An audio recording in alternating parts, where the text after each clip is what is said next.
Ron Lieber is the Your Money columnist for the New York Times. Significantly, for our purposes, he's a father of two. I am a father of four, and all four of ours have been through the college admissions process. I might say, with not too much humility, successfully so, which is why when I saw his brand new book, The Price You Pay for College, an entirely new roadmap for the biggest financial decision your family will ever make, I said, I could have written that book, but I was wrong because I learned a heck of a lot from this process. Hey, Ron, thank you so much for being on my program. I really appreciate it. It's a pleasure and an honor to be with somebody who's already run the gauntlet 4 times. It's exhausting financially and emotionally. But here's at the top of the list among the things that I learned. 89% of students at private colleges get a need-based or merit aid discount. We got no discount for any of the four. And after reading your book, I'm now thinking I overpaid. Well, it's possible. And, I'm not going to ask you a bunch of personal questions about your kids' grades and where they did and did not apply. So here's the thing to understand about that 11% who are paying full price. It's a lot of upper middle class families and above who are doing it at flagship state institutions that don't discount all that much, even for really smart kids. And then, the top 50 or 100 most selective private institutions, many of them don't have to discount at all for affluent families. But the real interesting part of the market is that kind of sweet spot between, call it 50 and 100, where the ability to pay is increasingly clashing with the willingness to do so at a $75,000 retail price per year. The average, make sure I get this right, first time, full-time, first-year student getting a discount, 52.6% off the list price. That's correct. And that's astonishing to families who have kids who are aiming for, the most selective schools in the country, not just the Ivy League, but the, 50, 100, 150 most selective, because there's still a bunch of people at those schools who are paying full price. And those who do get discounts based on merit, as opposed to need. So there's, 2 parallel systems working here now of discounts. Those getting the merit discounts, maybe they get 30% off, right? And so they can't believe this 52, 53% statistic, but the farther you go down the food chain, the more discounting that's going on off the list price. And it's going on for nearly everybody who attends those schools, no matter how much money they make or have.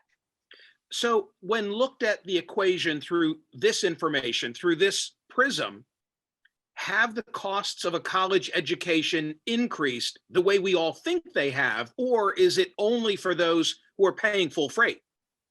They still have gone up at a rate that bothers people, is bothersome. It feels irksome when all of the rest of your personal financial life, has become more complicated and more expensive, right? This has gone on in parallel with people needing to become entirely responsible for their own retirement savings, more and more responsible for out-of-pocket healthcare costs and premiums.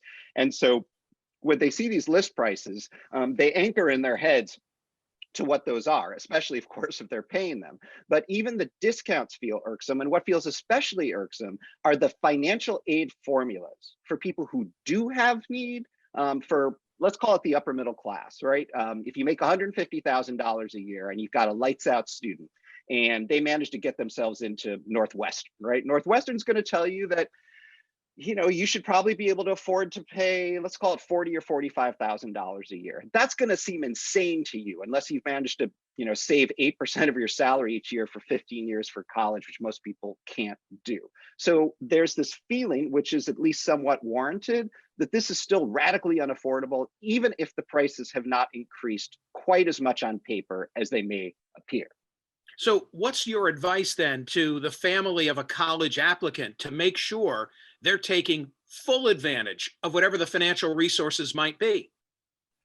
So the reason I wrote the book in the first place was because every spring I was getting more and more email from people who were literally like crying into my inbox. Their first kid or their only kid had gotten to the end of senior year in the application process, and they realized that they had done it wrong. They didn't even know that this parallel merit aid system had come into existence alongside need-based aid, because it didn't exist when we all went to college, 30 years ago or whatever, right?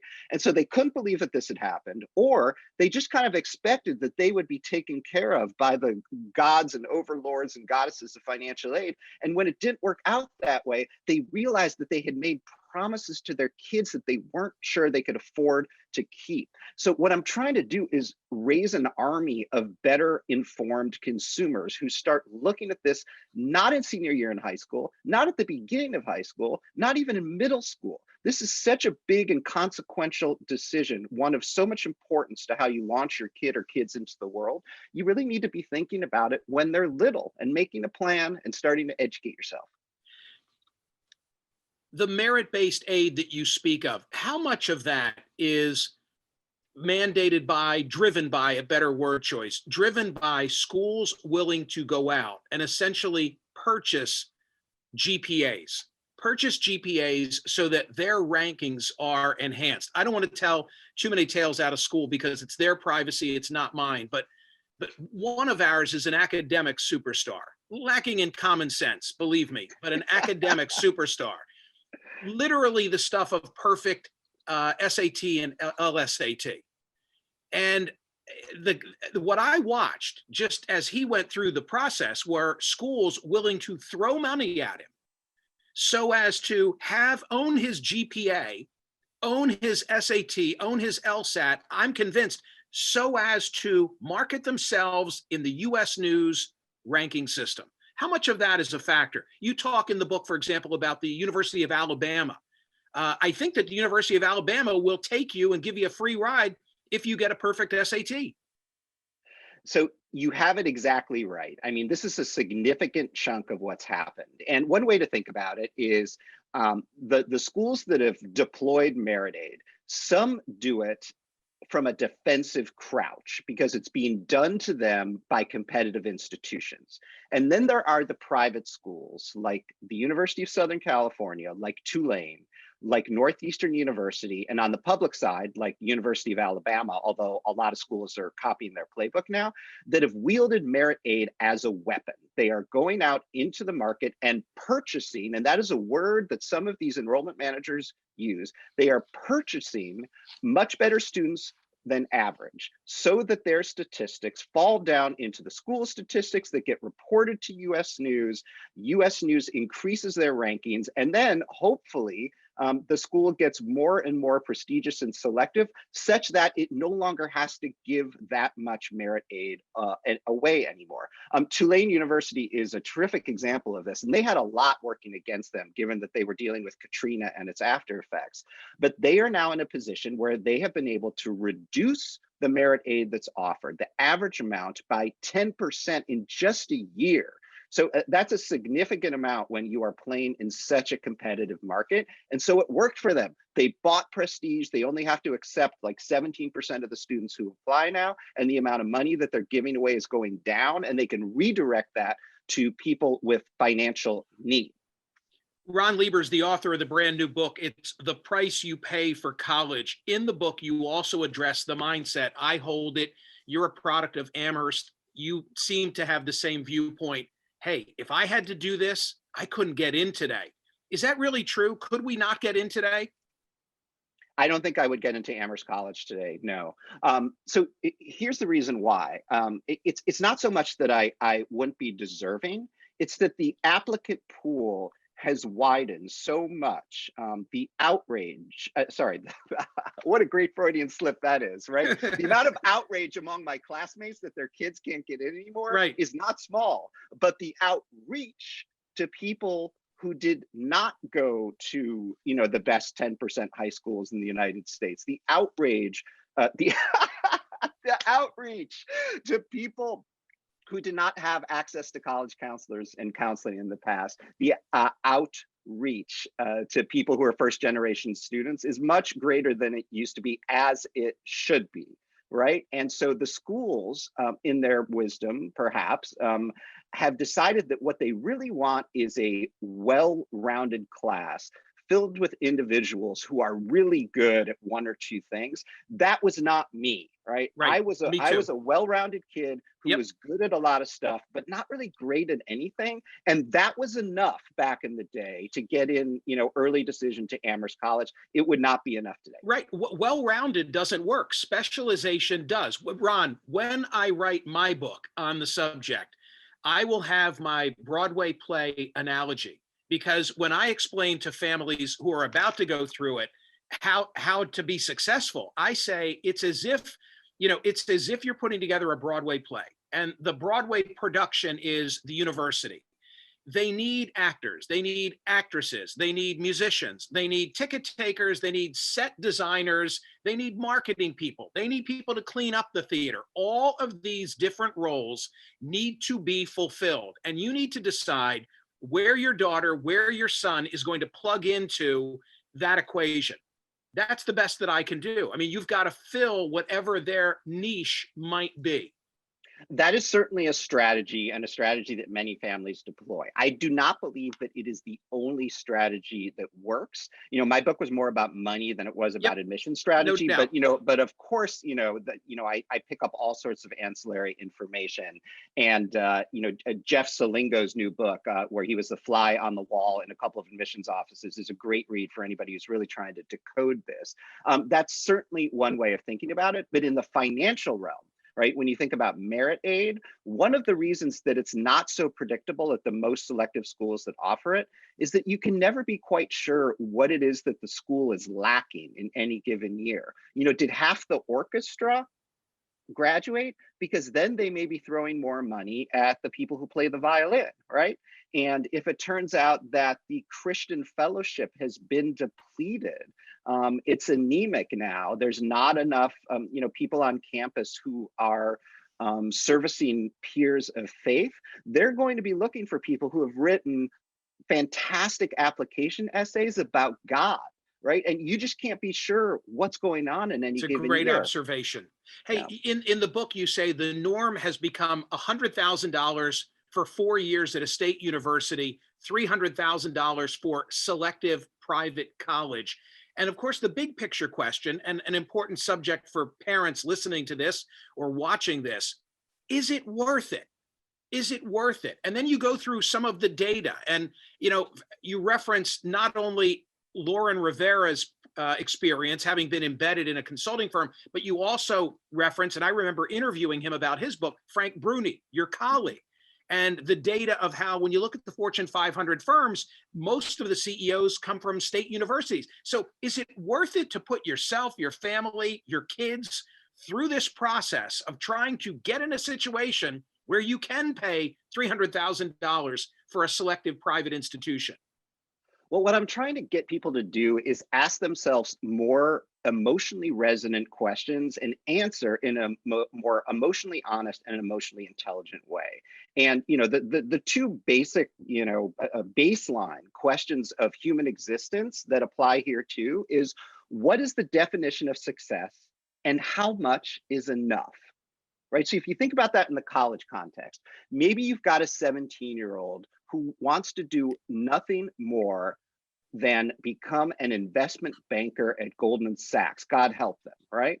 So the problem with these analyst programs and the people who hire for them, as Professor Rivera wrote in her book, Pedigree, which is just an amazing title, is that these people are snobs. They're elitists, right? And if you go to Cornell instead of Princeton, they're going to think there's something wrong with you, that you either didn't think to apply to Princeton or that you didn't get in, right? And so you're trying to position a teenager's trying to position themselves for a goal 5 or 6 years from now based on somebody else's elitism. So, I mean, is that really important to you? Is that the definition of success? Is that where your teenager is anchored? If it is, then maybe you want to spend more to give them that shot. But most people aren't aiming to get seed money from Y Combinator or venture capital money from Kleiner Perkins or become a baseball general manager. And so, so for them, it's probably not worth the extra spending. The difficult part is that many of us were raised by parents who wanted us to do better than they had done financially, on the social rungs of the ladder, et cetera, et cetera, et cetera. And we were that was ingrained in us. I guess I'm speaking from my own personal experience. My mother, who did not go to college, it was very, very important that I should be on that path. My mother was one of 11, 8 sisters, 3 brothers. None of them had the benefit of formal education, but it was very important that their kids, and the kids, educationally speaking, have all done well. You point out in the book, relying on Pew, but today, 58% of Americans believe that the children walking around today will be worse off financially when they grow up than their parents are now. My parents, if you had asked them back in the day, they would have said, oh no, our kids are going to be better than we are. But, at some point, the system has to tap out, doesn't it? It does. And, we're basically already there, right? You're Right. talking about the emotional survey data, what people believe, what they feel is going to happen. The truth of the matter is, the best data that's available comes out of the Raj Chetty lab at Harvard. Yep. He got his hands on all sorts of IRS data that nobody else gets to touch. And if you were born in the 80s, it's basically a 50-50 shot that you're going to do better financially than your parents did. Now, again, what is the definition of success and how much is enough? And is the definition of success, ought it to be, ought the American dream to be that your kids will do better financially than you? Or maybe it's that they ought to be happier than you are. You may have won the rat race, but lost the mental health wars, right? That's a great argument. Hey, the takeaway for me on Chetty, and I don't want to get off on a tangent because I have to ask you about one other subject, but what I remember about his analysis, and there have been several of them, geography is often destiny, right? It's a function largely of where, and that's tied obviously to a financial status, but it's where you were raised. I mean, if I had been raised 90 miles, which is where my parents began, away from where they did raise me, I know I would have been subject to a whole different fate. Final subject. You address this in the book, but fortuitously, today's LA Times, I don't know if you'll be able to see it, but I will hold it up. Headline from the LA Times today: UCLA smashes records for freshman applications with big hikes among Black and Latino students. I am reading and I'm hearing anecdotally, both college level and grad school, that the one impact of the pandemic, applications off the chart. Explain. Well, it depends on the institution, because lower down the food chain, the opposite is happening in some instances. But here's why it's happening at the UCLA's and, at Duke University. This message to counselors spread like wildfire on Twitter a couple of weeks ago.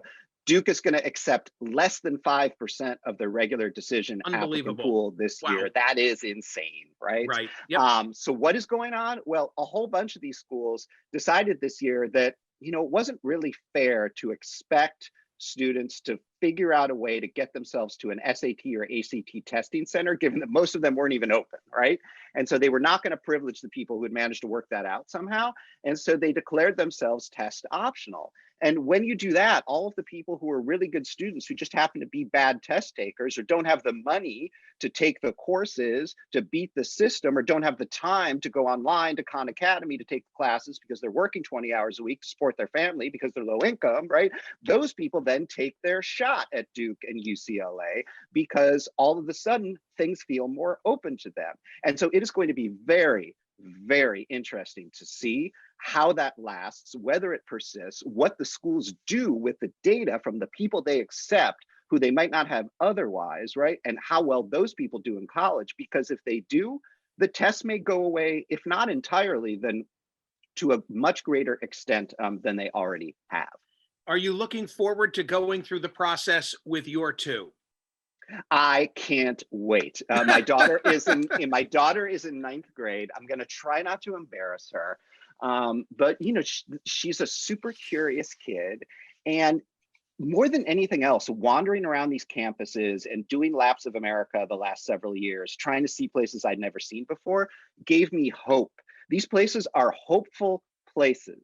And the takeaway for me was that there are just dozens and dozens of places filled with thoughtful people and instructors who care and administrators who are good at their jobs. And as much as I bellyache about the transparency of the system and the problematic pricing and the lack of equity in some circumstances, I do believe that there are just so many places where my daughter could thrive. And I am excited for her and frankly, a little jealous that she gets to do it and I don't get to do it again.